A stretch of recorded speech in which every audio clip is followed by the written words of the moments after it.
desarrollo el salario mínimo que estamos fijando para 2026 acá en Colombia. Teníamos diferentes porcentajes, me acuerdo yo del ministro del Interior hablando de que esto tiene que ser de 2 dígitos, pues realmente los 2 dígitos están sobrepasados. Ayer en nuestro grupo interno, Sebastián decía, tengo un borrador de decreto, pero no sé si es una inocentada o es una fake news, porque hablaban del 23% de aumento de salario mínimo y parece que no, Sebastián. Sí, me llegó y eso empezó a circular en varios grupos. Y yo, digamos, no me lo creía por el monto porque nunca se asomó semejante cifra. Al final este gobierno en la noche dará el anuncio oficial, pero a mí me suena, Jennifer, con que sí podía ir en esa línea porque lo iban a anunciar hace una semana y después el ministro Antonio Sanguino empezó a argumentar que el gobierno ahora va a introducir el concepto de salario vital y móvil. Y van a hacer todo un anuncio antes del 31, entonces yo creo que, pues, según las señales, porque la política también es mucho de señales, yo creo que, pues, pareciera que sí va a terminar casi en 2 millones. Si usted junta subsidio de transporte y el aumento que está en ese borrador que se filtró, quedaría en 1.990.000 pesos. Pues vamos a ver cuál es de verdad la propuesta oficial, porque pues nos tienen un poco como con vaivenes, ¿no? Como juegos, sí. Nos dicen una cosa, nos dicen la otra, filtran un borrador, lo dejan caer, dejan que uno discuta sobre el tema en los medios de comunicación, genera expectativas en la gente y luego dicen, no, esto no era así. Entonces también es como un juego mediático, si hay dos cosas, Jennifer, y social que están yo creo que es importante mencionar. La primera, la locución está grabada. De hecho, ya hay un flyer, un afiche que está circulando desde las redes sociales de la presidencia, desde el Ministerio del Trabajo, de Hacienda, donde ya se ve allí al presidente Gustavo Petro en el atril junto al ministro del Trabajo, Antonio Sanguino. Es decir, lo que se haya grabado, pues ya está. Grabado está. Entonces, si como algunos dicen, no, es que filtraron el borrador del decreto para ver cómo caía en la opinión pública y demás, yo no creo. Eso ya está pregrabado. Es decir, si la cifra es del 23% y se grabó con el borrador, pues eso ya está. Pero además de todo eso, en lo que está promocionando el gobierno, por ejemplo en el canal de WhatsApp del presidente Gustavo Petro, hablan aquí de que del salario mínimo se pasará al salario vital como ordena la Constitución. Es decir, como lo estaba diciendo Sebastián, todo sí está ordenado por ahí. De hecho, pues en la justificación del borrador de decreto, que por supuesto no sabemos si terminará siendo el oficial o no, pues ahí está toda la justificación de la brecha que hay y de lo que es el salario vital. Pero entonces lo que yo entiendo es que a partir de ahora, Jennifer, ya no vamos a hablar más del salario mínimo, sino que vamos a empezar a hablar, o al menos eso es lo que plantea el gobierno, del salario vital. Pero además, Jennifer, un aumento mucho más por encima de la inflación. Yo creo que para el gobierno es muy predecible qué van a decir los centros de pensamiento que piensan diferente, qué va a decir pues el pensamiento económico tradicional en Colombia. Ellos saben que no va a caer bien por ese lado la propuesta. Yo creo que lo que ellos apuntan es a diferenciarse mucho más de todo lo que ha pasado hasta ahora y de hacerle un estímulo enorme al consumo esa vía. Yo creo que a ellos no les importa mucho cuál sea la reacción del pensamiento económico tradicional. Sebastián, todo lo que venía ocurriendo con estas declaraciones del ministro Benedetti es justamente esto. Están ambientando esto que van a anunciar, que es el salario mínimo vital. Y con todo lo que se le va a incrementar, las arandelas y demás, va a estar cercando a los 2.800.000 pesos. Va a tener que pagar el empleador 2.800.000 pesos, más o menos. Eso es lo que se va a incrementar realmente el salario mínimo vital. Y el concepto de que es para toda la familia, que no es individual, bueno, todo lo que viene acompañando para justificar por qué el salario mínimo vital. Pero esto se va a traducir en una sola palabra: quiebra empresarial.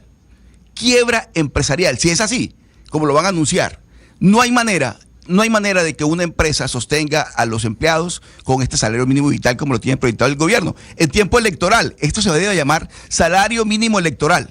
Salario mínimo electoral es la figura que está empleando el gobierno para ahora en diciembre dar el anuncio del salario que se va a pagar a partir del 1 de enero. Yo sí creo que es irresponsable la manera como el gobierno ha venido manejando este asunto, y el anuncio decembrino es el salario mínimo electoral, porque obviamente esto tiene un propósito.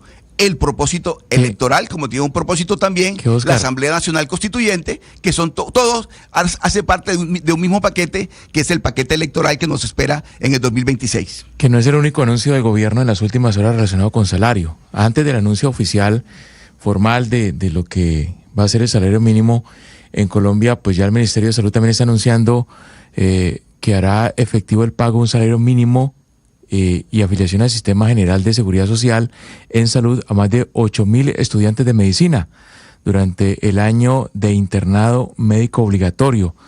es uno, dice el Ministerio de Salud, unos compromisos del presidente Gustavo Petro que se hará cumplir en este 2026, así que también hay anuncio relacionado con salario para estudiantes de medicina, los que están haciendo la llamada práctica, ¿no, Jennifer? Esto es como el año rural, antes se decía, pero es básicamente el año práctico de los estudiantes de medicina en clínicas y hospitales. ¿Se les va a pagar? Sí, Hugo Mario, pero mire, lo que dice Lucas es verdad, o sea, el mensaje grabado ya está y lo que fue mejor dicho, ya vendrá la locución, pero ellos soltaron o más bien filtraron este decreto borrador desde el día de ayer, yo creo que para tantear. Habrá que ver si finalmente se quedó así o no. Ah, claro, ahí está, pero lo que yo le digo, Jennifer, es ya pues está. Tantear la opinión pública. Ellos saben que el los gremios, a los medios de comunicación, se filtran para eso precisamente. Pero es que un aumento del 23% es para mí muy predecible que los gremios y que Fedesarrollo y que les van a decir que no, o sea, no veo que eso le cause al gobierno mucha curiosidad. Bueno, ¿qué habrán? Todo el mundo sabe que los gremios no, pero sí la opinión pública. Exacto, es decir, ¿cómo va a ser recibido? Si su base electoral, que son los que lo votan, pues ¿cómo lo van a ver? ¿No? Yo creo que sí, es un aspecto medible que el gobierno quisiera medir y que ha funcionado así, porque el gobierno pues en eso ha sido inteligente, nos ha puesto a hablar durante estos 3 años de los temas que él ha querido, algunos han sido ciertos, otros han sido globos, pero nos ha puesto a hablar y ha puesto la agenda en los medios de comunicación y en la sociedad, así que pues a mí me parece que sí lo están midiendo en este sentido. Pero acá son las opiniones de periodistas que no son economistas. Vamos a preguntarle al decano de la Universidad del Externado, que sí es experto en estos temas, a Juan Pablo Herrera, sobre esta posibilidad, sobre qué implicaría tener un salario mínimo, un aumento del salario mínimo del 23%. Decano, buenos días. Muy buenos días, Jennifer, Lina, Sebastián, toda la mesa y quienes nos están escuchando.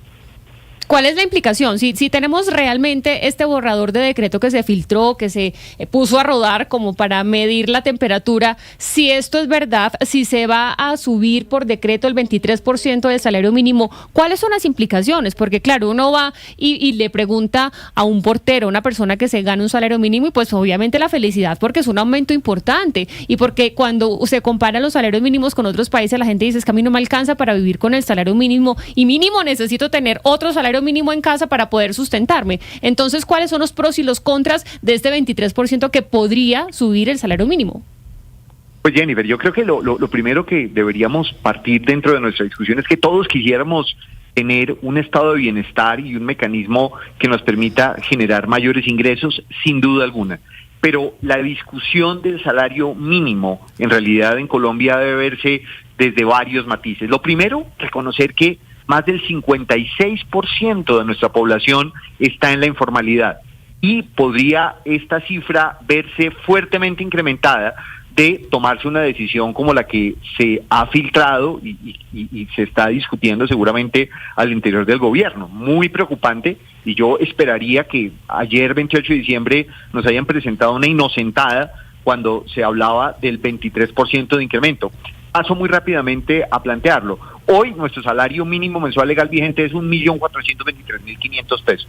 Con un ajuste sin subsidio de transporte, ¿no, decano? Sin subsidio de transporte, sin subsidio de transporte. Es decir, sin el subsidio el incremento sería de 1.750.000. Si esos 200.000 que hoy son subsidios de transporte, lo aplicáramos en el 23%, tendríamos un cargo adicional de 327.405 que se sumaría al salario mínimo. Pero aquí viene algo muy importante. Si empezamos a discriminar cuál es la carga prestacional que el empresario tiene que empezar a pagar, cuáles son esos costos laborales adicionales, tenemos que tener en cuenta el 8.5% de salud, el 12% de pensión, riesgos profesionales del 0.5%, caja de compensación 4%, prima de servicios 8.33%, vacaciones 4.17%, que si lo agregamos representaría 656.974 pesos adicionales, que si tenemos en cuenta el subsidio de transporte y cada uno de estos elementos, esto representa en suma, para que los oyentes lo tengan dimensionado, el 51.6% adicional al salario mínimo, para un gran total de 2.653.879 pesos. Esto pues pareciera muy preocupante cuando uno lo contrasta con la radiografía del tejido empresarial en Colombia. En un reporte que recientemente hizo Confecámaras, se estima que en Colombia hay cerca de 1.740.000 empresas, de las cuales, ojo con esta cifra, el 91.7% de estas empresas son microempresas, apenas el 6.2% pequeñas empresas, 1.6% medianas empresas y, ojo, 0.5% grandes empresas. ¿Qué quiere decir esto? Que un incremento de un salario mínimo mensual legal vigente de los órdenes que les acabo de narrar, pues implicaría afectar sensiblemente al 91.7%, a esas microempresas que, por supuesto, tener que pagar más de 600,000 pesos adicionales a los incrementos que se están viendo de salario mínimo, pues le generan una carga muy grande y precisamente por ello, y esa es la gran preocupación, termina afectando sensiblemente a la informalidad. Es decir, se destruyen trabajos y empleos formales y se tiene el gran riesgo de que los trabajadores colombianos en el mediano plazo deban verse abocados a transitar a la informalidad. Porque si uno tiene un negocio, una microempresa y tiene 3 personas contratadas y les tiene con todas las prestaciones, cesantías, pensión, vacaciones, etcétera, etcétera, y nos dicen, vamos a tener que subir de 1.600.000 que está ahora con subsidio de transporte el salario mínimo a 2.600.000, entonces el empresario pequeño lo que dice, bueno, yo no puedo mantener todo esto, entonces puedo, dos opciones, uno, o despedir a alguno de los empleados que tengo, de esos 3, o tal vez transar alguna acuerdo de informalidad, es decir, le pago tantos días con prestaciones, claro, o uno sin prestaciones, y ahí por eso estamos hablando de que se aumentaría, Lina, la informalidad en el país. O en por dado supuesto, caso, pero sí, pero fíjense que a eso adicionémosle, Jennifer, Lina, una cosa muy, muy preocupante, y es que a partir del 25 de diciembre se hizo efectivo lo estipulado en el parágrafo 2 del artículo 10 de la ley 2466 del 2025, que establecía en su momento una modificación de las horas del pago de horas nocturnas, ya no a partir de las 9 de la noche, sino a las 7 de la noche, 35% más por hora. ¿Eso qué significa? Pues un costo adicional al empresario que en los ajustes anteriores del salario mínimo que este gobierno insistentemente ha querido hacer por encima de inflación y por encima de productividad factorial, pues termina generándole unas cargas muy complejas a los empresarios en Colombia en este momento. Decano, eso en el ámbito, digamos, laboral, de cara empleador-empleado, pero hay otras cosas que el aumento del salario mínimo afecta, por ejemplo, los grandes salarios o las cosas que se miden por salarios mínimos. ¿Cómo también terminaría afectando esto? Es decir, por ejemplo, creo que cuando uno paga una multa se la cobran en salarios mínimos. ¿Cómo sería también esta afectación? Claro, hay un gran reto que los economistas todo el tiempo estamos viendo y que nos preocupa ostensiblemente, y es la presión inflacionaria que puede generar este tipo de medidas. Y cuando hablo de presión inflacionaria, referencia directa al incremento de precios. ¿Qué significa esto? Claro, los trabajadores formales en este momento que les estén diciendo me van a incrementar en un 23% el salario mínimo, pues es un motivo de regocijo, pero ese regocijo se va apagando progresivamente cuando los bienes y servicios de la canasta básica empiezan a subir, y pues si bien mi ingreso puede estar subiendo, el gasto puede estar respondiendo más que proporcionalmente, y allí hay un elemento muy importante que tú mencionabas. Hay una indexación en salarios mínimos de muchos servicios que se prestan. Un ejemplo de ello son las multas de tránsito, otro ejemplo son las multas en materia de libre competencia. Hay muchos elementos que, si bien hemos querido en Colombia desindexar, siguen dependiendo directa o indirectamente de los salarios mínimos legales mensuales vigentes. Y esto, por supuesto, lo que termina es encareciendo el costo de vida de los hogares y generando una situación totalmente adversa, en donde no solamente el ingreso empieza a alcanzar para menos, sino lo más preocupante es que empezamos a generar unas presiones inflacionarias que hemos visto en países vecinos son absolutamente inconvenientes para la calidad de vida de los ciudadanos en las diferentes economías. Miremos Venezuela, miremos Argentina rápidamente, miremos Cuba, y en todos los escenarios empezamos a ver cómo esa presión de alza en precios se transmite sobre bienes y servicios que en principio no tienen nada que ver con el salario mínimo, pero que por supuesto los empresarios se ven abocados a transitar y a transmitir en los precios finales esas cargas de costos laborales que se están implementando. Pero justo, decano, quiero preguntarle sobre eso, porque el argumento de sectores afines al gobierno de Gustavo Petro, pues dicen que a mayor salario, más consumo y más reactivación económica. ¿Eso no es tan cierto entonces? Claro, a mayor salario, mayor consumo, sí, solamente si ese salario responda a los fundamentales de la economía. Y yo creo que es algo muy importante reconocer, que todos los oyentes lo tengan muy claro, es que cuando hablamos de precios en un sistema económico estamos hablando de información. Lo que quiero decir es que el precio no se forma vía decreto. Excúsenme que sea tan directo, pero definitivamente el precio es un resultado de la diferencia entre oferta y demanda. Si hoy, vía decreto, queremos incrementar en un 25, 30% el salario mínimo, pues lo único que estamos haciendo es generando unas presiones inflacionarias en el sistema económico que a la larga todos vamos a tener que pagar y padecer. Y yo creo que lo que necesitamos es que esos salarios más altos sean resultado de incremento en productividad, de incremento en competitividad, de tener cada vez unos factores productivos en una economía que sea sólida, que atraiga inversión, que genere certidumbre jurídica, que genere espacio para hacer negocio, que promueva a las microempresas para que puedan crecer, y es eso lo que realmente deberíamos estar conversando y deberíamos estar dilucidando. Por eso, una preocupación muy grande a la hora de pensar que ese tipo de anuncio que se hizo ayer 28 de diciembre de un incremento de 23% se vaya a hacer realidad esta noche. Decano Herrera, hay un tema que está prácticamente vedado de la política y casi que de la discusión pública, y es cambiar el régimen de salario mínimo, ¿no? Pareciera que es el único posible, y hay países que tienen salario mínimo diferencial o por sectores de la economía, o por regiones, o por cantones. No todo el mundo es Colombia.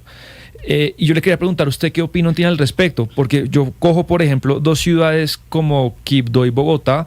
En términos económicos son dos países diferentes en productividad, en costo de vida, y a mí me parece absurdo que las dos tengan el mismo nivel salarial desde la ley. No sé qué opinión tiene al respecto, qué estudios existen, ¿le parece sano que se hable de eso?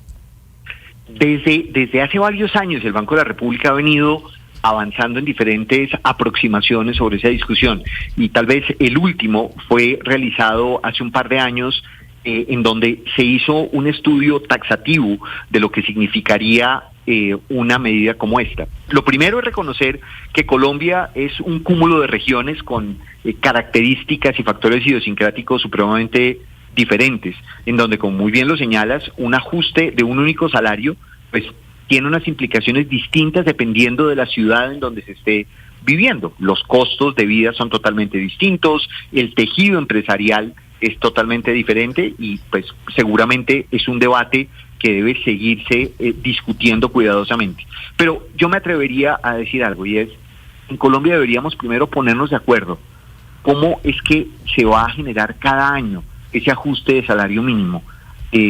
Imagínate tener hoy una multiplicidad de salarios mínimos en este marco de referencia que creo que nos pone un gran reto institucional a futuro, y es garantizar que los mecanismos de establecimiento de salario mínimo respondan efectivamente a lo que se necesita, y es que sea una actualización del poder de compra de los hogares conforme a la inflación, más puntos de productividad.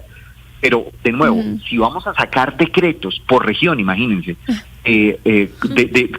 con esta naturaleza que, lejos de ser una discusión técnica, se vuelve más, como ustedes lo han ya introducido en la nota, un tema eminentemente populista y político, pues creo que perdemos el año. Lo que necesitamos por ahora es unas reglas muy claras que nos garanticen que efectivamente esto no sea un espacio para hacer política y para generar una afectación al sistema económico con presiones inflacionarias. Decano, tengo una última pregunta y tengo poco Claro tiempo sí. Además, porque cuando uno ve, por ejemplo, el ejemplo, valga la redundancia, de España, ellos han subido algo así como el 61% de su salario mínimo en unos 6 años, y todo mundo se le fue al gobierno de Pedro Sánchez encima con lo mismo, que se iban a quebrar las empresas, que esto iba a ser la hecatombe, etcétera, etcétera.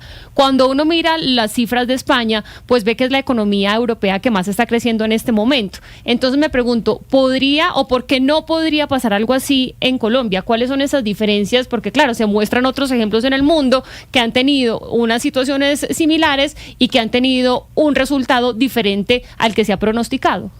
No, es una excelente pregunta, pero yo creo que cuando uno contrasta España o cualquier país europeo con una economía como la economía colombiana, difícilmente va uno a encontrar un espacio tan grande de informalidad.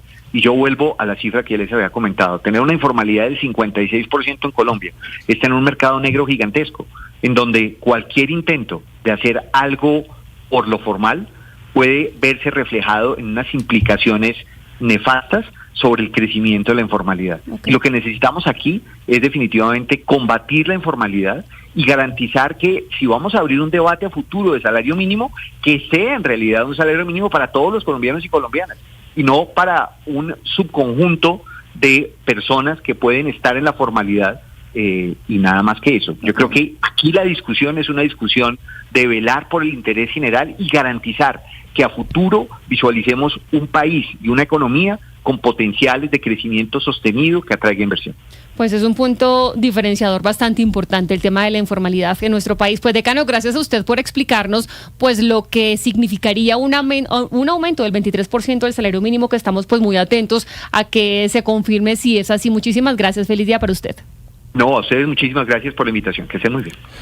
De todo esto hay algo que Lina decía ahorita que es muy importante, que sería un efecto inmediato, Jennifer, de si el aumento es tan grande como se está hablando, y es la presión al gasto público que supone aumentar 23% el salario mínimo, que recordemos hay que descontar la inflación para ver en términos reales cuál es el aumento. Si la inflación termina en 5, como parece que va a terminar, y el aumento es del 23, pues el crecimiento real es del 18.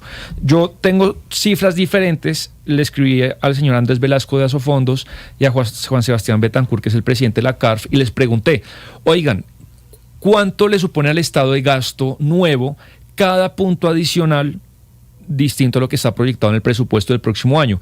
Uno me habla de 300 mil millones de pesos por cada punto y el otro de 600 mil. O sea, además de los 526 mil millones de presupuesto para el próximo año, ¿se le añadiría esos 300 mil? Claro, no, mucho de más. Funcionamiento, en salarios. Para que usted no se me pierda y obviamente los oyentes menos. El presupuesto es de 546, sí.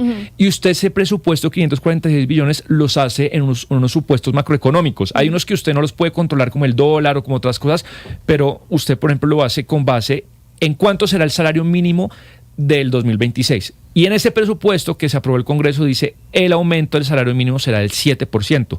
Pero si no es del 7%, si no es del 23%, pero oiga, yo apruebo un presupuesto con más 7, esa plata tiene que salir de algún lado porque es nuevo gasto público. Entonces la pregunta del millón es, ¿cuánto gasto público es cada porcentaje, cada punto adicional a ese 7%? ¿Vamos bien? Entonces, de 7 a 23 es más 15, ¿no? O no, 16. Más 16. Ajá. Entonces, Velasco me dice que son 600 mil millones por cada punto adicional. Betancourt, por cada punto adicional. No por el aumento total. O sea, 600 mil millones por 16. Hay que multiplicarlo por 16. Velasco Fondos dice 600 mil. 600 mil. Juan Sebastián Betancourt, presidente de la CARF, me dice que 300 mil. Pongámonos en la mitad. Entonces ahí Lina lo que tiene que hacer es multiplicar 450 mil millones por 16. Eso es lo que le costaría al Estado de gasto público adicional que no se contempló en el presupuesto adicional. Ahí, Lucas, son 7.2 billones de pesos. Eso es casi la mitad de la emergencia económica. Pero mire, toda esta discusión que se está dando y que obviamente ya el gobierno cumplió con el propósito de ponerla sobre la mesa, porque además los plazos se cumplen y por tarde tiene que dar a conocer hoy el presidente de la República este salario mínimo vital. Pero todo esto hace parte de un discurso que es lo que Petro ha sido coherente toda su vida, que es partirle el espinazo al sector productivo. Ese ha sido un propósito del presidente Petro desde su época, desde que estaba en el monte como guerrillero. Hay que romperle el espinazo al aparato productivo del país. Y es lo que está haciendo, porque efectivamente, si eso es así, la quiebra del sector productivo va a ser masiva. No hay manera de que eso sea sostenible. Las empresas, esto no tiene sostenibilidad desde ningún punto de vista, así como está proyectado. El gobierno dice, es que este concepto es el de la OIT, la Organización Internacional del Trabajo, habla del salario vital, del salario mínimo vital y tal. Y se argumenta en eso. Pero además es muy importante porque cuando uno habla del salario mínimo actual, habla también de unas condiciones mínimas dignas de vida. Y eso no es, en Colombia el salario mínimo actual no es que atente contra la dignidad de los empleados, no es cierto. Pero el gobierno, con su narrativa, quiere hacer creer que es que hay que pasar del 7 del 8% al 23%, para darle a los empleados unas condiciones mínimas de vida digna. Eso no es verdad, pero sí cumple con el propósito de atentar contra el aparato productivo nacional, o sea, quebrar a las empresas. Conclusión: más desempleo, obviamente que las empresas no hay manera de que se sostenga. El 90%, como acaba de decir el doctor Herrera, el 90% de las empresas en Colombia son pequeñas y medianas y mínimas y pequeñas empresas. O sea, más quiebra en las empresas, más desempleo y más informalidad. Hágame el favor con lo que está jugando el gobierno en época electoral, además, porque ninguno de esos funcionarios ha tenido jamás en su vida una empresa. Jamás han generado un empleo, ni Benedetti, ni Sanguino, ni Petro, ni Ávila. Ninguno de ellos en su vida pues, ha Oscar, tenido una empresa. Hoy sabremos a las 7 de la noche en la locución cuánto es esta subida del salario mínimo. Ahí estamos viendo el flyer, el afiche pues de la locución presidencial. Gustavo Petro, esta noche a las 7 de la noche vamos a estar hablando ahí pues de las confirmaciones. Está grabada desde Cartagena. Vemos al ministro del Trabajo, Antonio Sanguino, y está también la hija del presidente Gustavo Petro, Antonella. Entonces, esta noche sabremos. 11 de la mañana, 45 minutos. Volvemos a hablar sobre otro tema importante en el mundo que hemos hablado mucho durante este año: Ucrania y Rusia. ¿Será que vamos a poder hablar de un final de esta invasión? Ya volvemos.